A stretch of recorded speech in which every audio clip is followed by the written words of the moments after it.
Hello and welcome to Voicewhat presents the great business story transforming India in association with NDTV Profit. Imagine living in a world where you can access anything from anywhere without worrying about malware attacks or cyber threats. That's where Zscaler comes into the picture. Zscaler basically is a cloud-based security company that protects and helps users, applications and devices from any kind of cyber threats. Today I'm in conversation with Jay Chaudhary, CEO, Chairman and Founder at Zscaler, and also Adam Geller, who's a Chief Product Officer at Zscaler. Welcome to the conversation, gentlemen. My first question to you, Jay, would be, how has Zscaler's India business transformed since the time of its inception? When I started, I did not think that India will be a sizable market for selling cybersecurity products and services. And it was slow. So we were very happy with the services India delivered for building products. But about 4 or 5 years ago, we start to see some of these large corporations of India, some of the largest banks, some of these large global system integrators. They all start to become very conscious of security needs. So our business in India has grown significantly. We actually have India as the 5th largest country by revenue around the globe. Help us understand Zscaler's zero trust model and how is it different from traditional network models that already exist in the market? I started Zscaler with the notion that in this new world of cloud and mobility, you can't do security with firewalls and VPNs. Let's look at it totally differently. We came up with a zero trust architecture. Okay. And this architecture means do not trust anyone. A user is untrusted. We built a switchboard, an exchange, almost like an old school phone switchboard. A user comes to us, we check the credentials, then a connection gets made to an application, one application at a time. So there's no way for bad guys to come in, get into your corporate network and infect everything. It's a very different way of doing things, very simple way of doing things. And that's all it took for me to get moving. Then large companies like General Electric, Schneider, National, all these companies became our customers and the world started to move. The biggest thing Zero Trust Security is doing is helping enterprises protect against ransomware attacks and all other attacks. We are approaching $3 billion in ARR, which is annual recurring revenues. Over 45% of Fortune 500 companies. So very proud of serving these corporations and agencies because cyber is so critical. Let's take you into the conversation, Adam.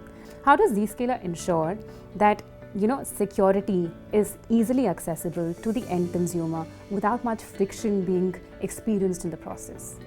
The key to being able to do that is to have the right technology approach and to be able to be applied in the right points of communication between the users, the applications, and their data. And at Zscaler, we can do that very seamlessly. We do have agent capability, so an agent or a piece of software that we can install on a user's end computer to make that experience very smooth. And we also have ways to operate when we can't install an agent, where it's still a quite common or smooth experience for the user as well. Jay, tell us what makes Zscaler unique today and how do you exactly deploy Zscaler in remote working conditions? In the Zscaler Zero Trust world, you simply connect them through our switchboard service and your suppliers can only access an application and your partner can access another application. So the model works seamlessly for not just your employees, but your partners who are working remotely or wherever they are. Please walk us through how Zscaler Private Access and Zscaler Internet Access work. We understand security as an umbrella concept, but what are the nitty-gritties of security problems that you guys solve? Zscaler Internet Access, or ZIA, is designed to help connect users to typically public-facing applications, so things that would be on the internet. When you make those kinds of connections, what ZIA does is, again, first it understands who the user is. So it's always first principle is knowing who the identity is.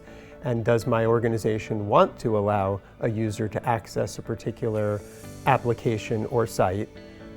Again, understanding the posture of the device, so that helps us know the risk. Is this going to be a risky communication or not? We also have the ability to then protect against malicious content, so malware or viruses that the user might unintentionally be downloading from the internet. So ZIA is effectively designed for that kind of access for users to internet and common and public SaaS applications.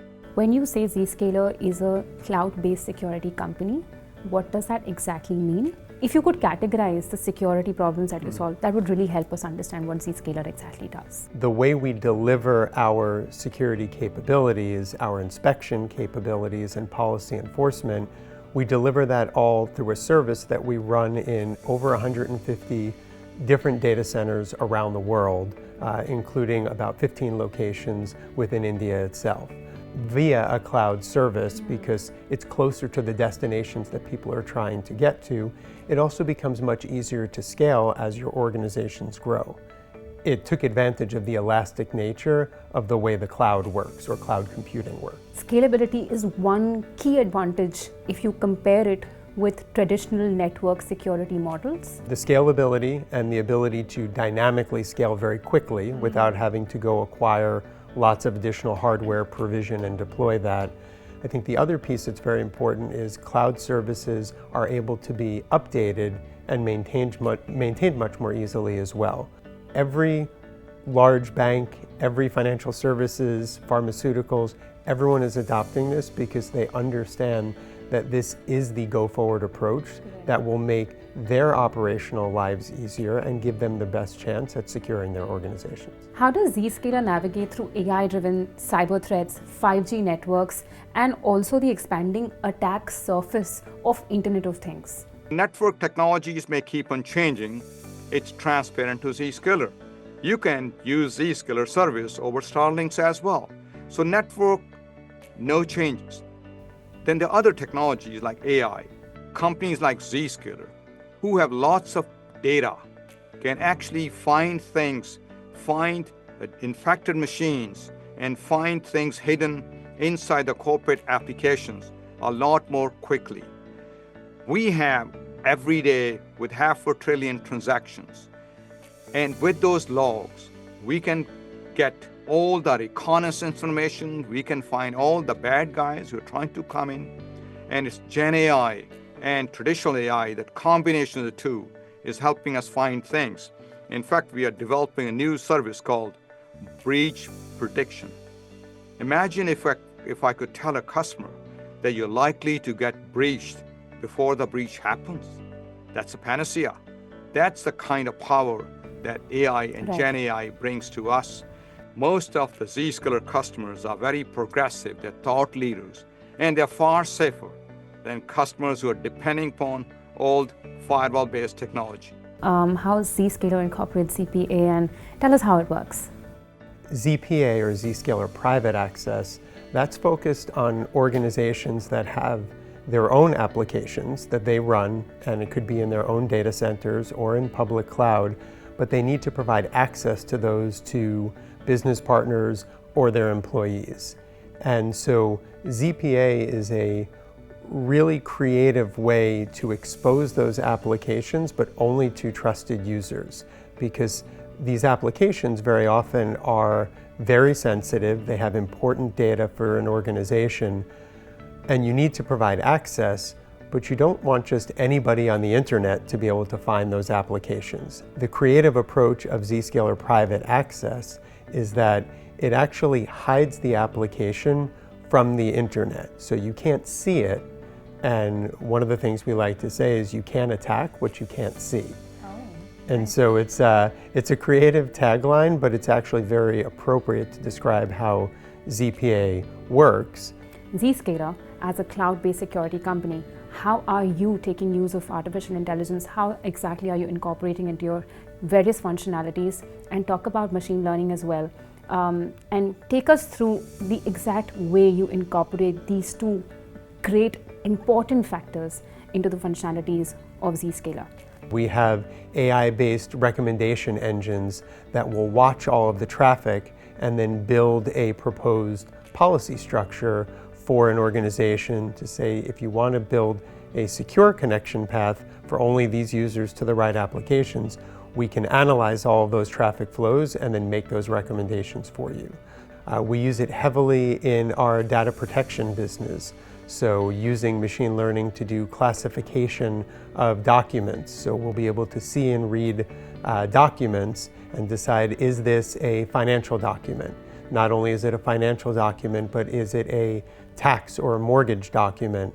And that way you can then apply policies to say, should this be a document that should be moving in or out of the organization? Or even does that document have personally identifiable information, which makes it very sensitive? So then the policy could change altogether then as well. And Jay, I'd also like to ask you, what is your vision towards expanding Zscaler in India, and what's the future outlook of the company that you're foreseeing for Zscaler? We have plans to reach all parts of India. Then we are working with central government of India. Now we are also trying to work with various state governments. State governments need cybersecurity. That's how we can reach to various parts of India, because they may not have big corporations, but everyone needs to work with the local and state governments. Everyone deals with some of these small business entities. Well, I think we look forward to that kind of expansion, and we wish you all the best. And thank you so much, Adam and Jay, for joining us in this conversation and giving us a sneak peek into how the company operates. And we look forward to seeing a lot more from Zscaler. Thank you so much. Thank you. Thank you.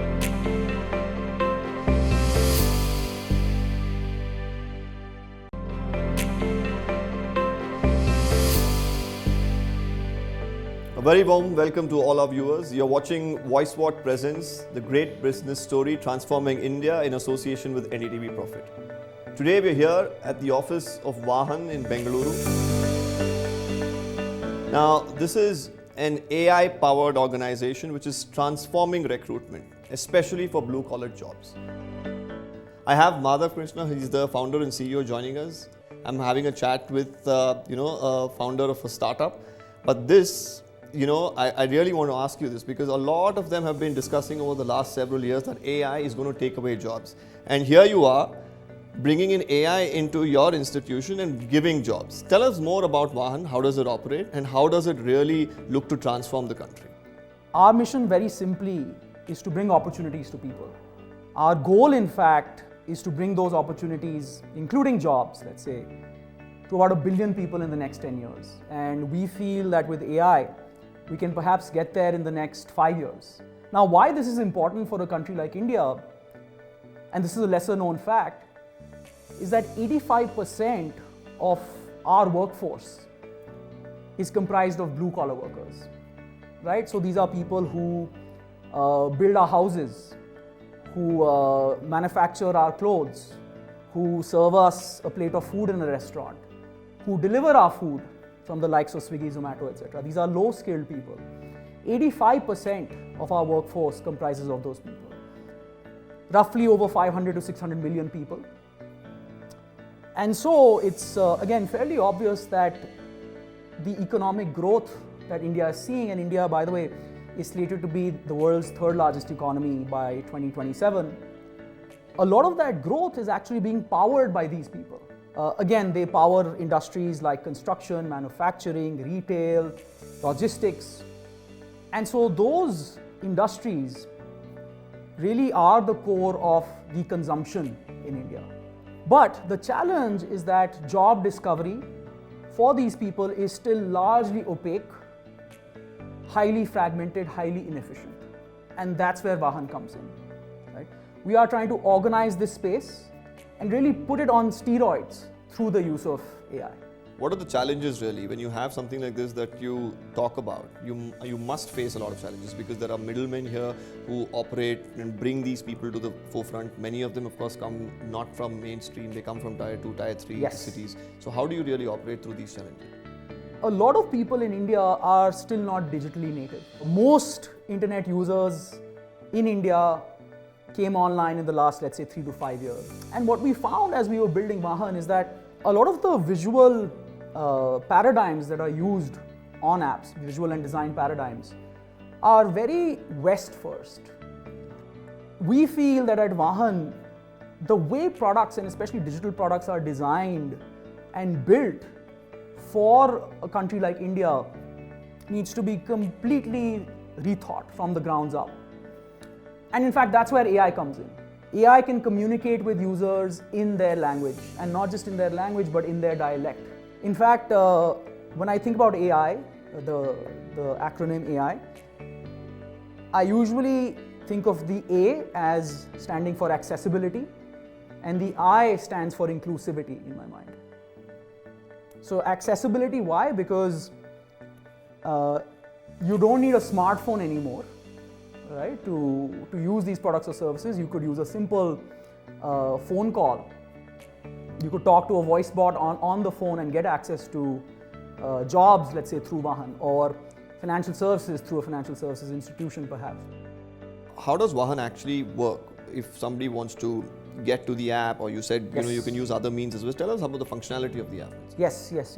So, and you brought in this point of middlemen as well, right? What we've done at Vahan is we've built a platform that empowers recruitment agencies.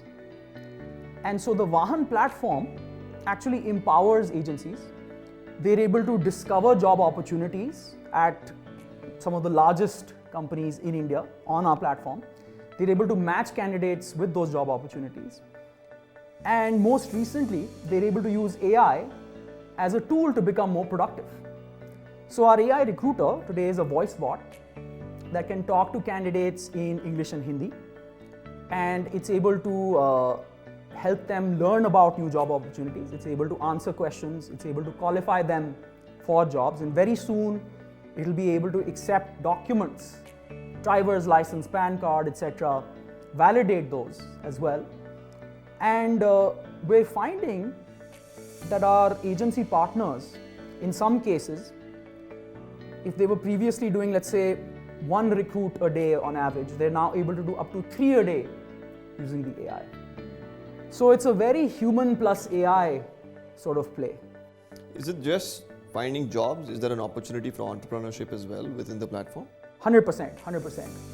So we're finding that in some cases, our agencies are able to earn up to 30 lakh rupees a month by working with Vahan. I'll tell you another story there of a person named Shubham Upadhyay.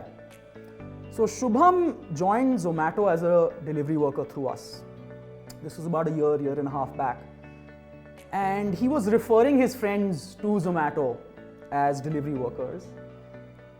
And we, in fact, asked him to join our agency program. We call it the Vahan Leader Program or the VL program. And he signed up with us. And in the beginning, he was referring maybe 2, 3, 4 people a month onto our platform, and they were becoming delivery workers. And over the course of a year or so, we've supported him with working capital loans, with deeper business planning. And fast forward to today, he runs an agency with 12 recruiters working for him. So what's the advantage that Vahan really offers in comparison to a person directly operating a recruitment business and doing the same thing that Vahan does? Yes. But coming on to Vahan, how does it really change the situation for him? Yes. So the most important thing that we provide is a connection to some of the largest job opportunities or the largest types of jobs in India. Recruitment typically is a very local phenomenon. A local recruitment agency will work with businesses that are present in that area, right? But we are helping connect these agencies with opportunities at, let's say, a Zomato or a Swiggy or a Zepto or a Blinkit. So the biggest value add is that we open up these opportunities, obviously, to these people. Our platform also helps them refer candidates, match candidates with these opportunities. They're able to track where these candidates are in the hiring process. And then last but not the least, our AI recruiter and some of our other products help these recruiters become a lot more productive which directly impacts their margins. Now, OpenAI, that's the collaboration, of course, a lot of them have been speaking about. How has it really helped you? Is it, in terms of tech, has it come together, or Yes. is it any other form of collaboration? Just take us through that. Yes, so OpenAI and Vahan's collaboration is really rooted in the missions of both organizations. Both OpenAI and Vahan believe that AI should be used to create positive value for society, to do good for the world. And so given that mission, it made eminent sense for these organizations to work closely together. Today, OpenAI powers the brain of our AI recruiter. We use GPT-4o to essentially understand what people are saying and then to produce a response.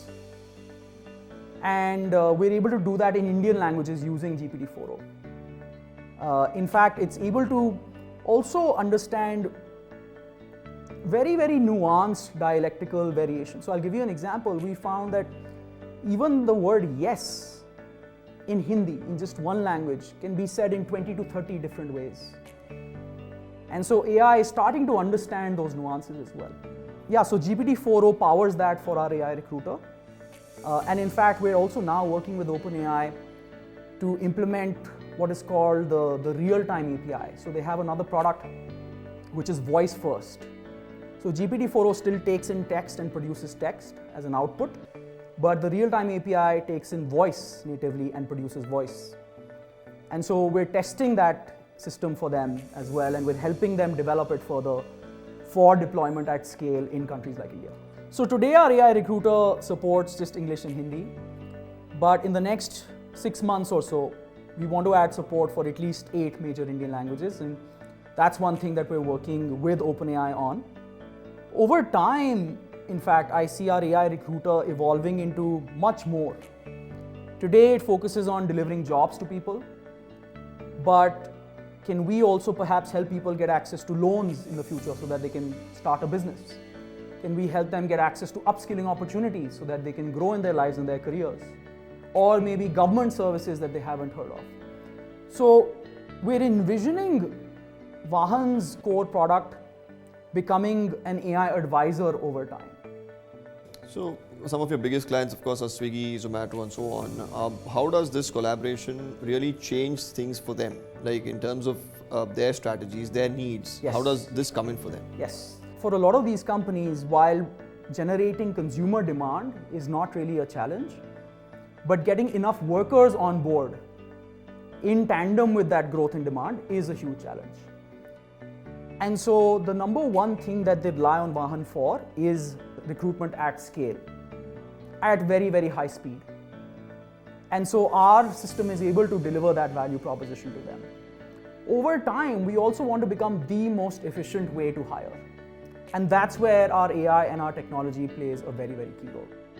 Some of the data that I've read is that you're placing about 40,000 workers a month.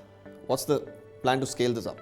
So our goal by the end of the year is to get to at least 1 lakh workers a month or more.